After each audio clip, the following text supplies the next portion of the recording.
Samahan niyo ako kung paano ko ginagawa ang aking Milo sa may water bottle. First, kailangan natin ng water bottle. Yan, iinumin ko muna siya.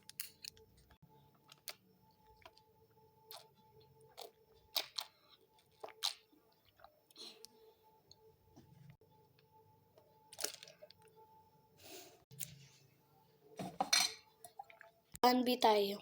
So, may malaki kaming tubig. Tapos, lalagay pa ako dito. Hanggat mapuno talaga siya.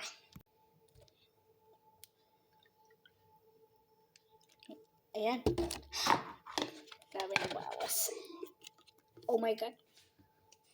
Guys, nabasa ako. I'm wet.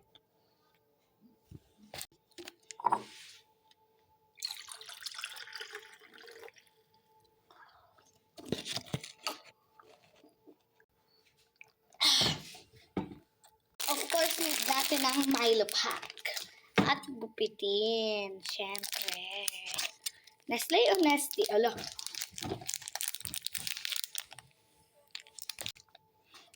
Need din natin ng spoon. Playin na natin. Alam ko dapat maunhin Milo. Ano ba talaga sa lahat? Milo or water? Pero yung ginagawa ko talaga Milo una. Tapos maglagay tayong bourbon!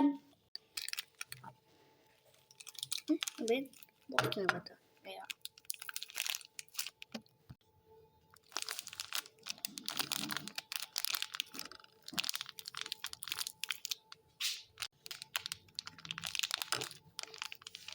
Ito, ang dami ko nilagay.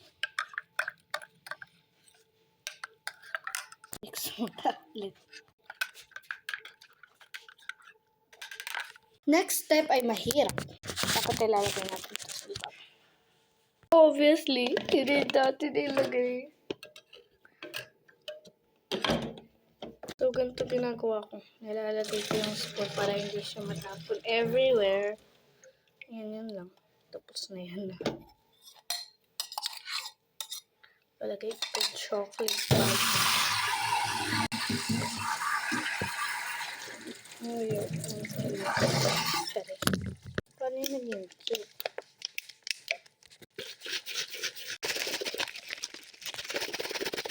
Okay na to?